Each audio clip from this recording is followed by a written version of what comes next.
Hi, my name is Ashley Mitchell. I'm the president of Lifetime Healing. I'm sitting here at Adoption Choices of Colorado talking today about birth certificates and naming the children that are being adopted. As women that give birth to their children, one of the questions that we get asked is, do we want to have a say in what we're going to name the children, what the adoptive parents want to name the children? There's a couple of things that we need to consider when we're looking at this. A lot of women will sometimes name the child for themselves. They will give suggestions to the hopeful adoptive parents.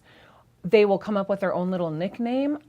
At the end of the day, the adoptive parents, when they go to finalization, they can name that child whatever they want. That name is going to be on that official birth certificate.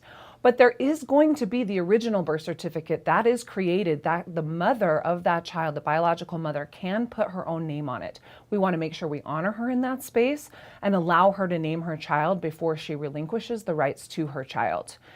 A couple of things for adoptive parents. If you don't really want to take her considerations, maybe don't ask. You want to be really careful about saying, we want you to be a part in the baby naming process, and then not honor her suggestions. Just make sure when you're talking to her about the name that you are very honest with her about whether you want to take the suggestion. So for example, when I was in the hospital giving birth to my son, they asked me if I had a name picked for him, and I didn't. It wasn't something that I wanted to do. I had really kind of made the decision that I was going to place that child, and so I wanted them to name that child whatever they wanted to, but they did ask, and then they came to me and said, Derek is a family name for Russ, who is his adopted dad. Is it okay if we use this family name? Are you okay with that? And I said, sure.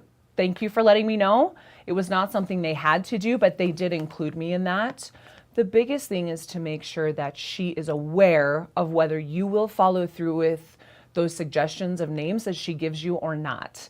It's really hard for the women when you come up with a name at relinquishment and then she finds out at finalization that that name has been changed on the birth certificate. So the more honest you can be in that conversation, and at the end of the day, if you want to name your child what you want, don't ask, okay, so that we don't have hurt feelings later on.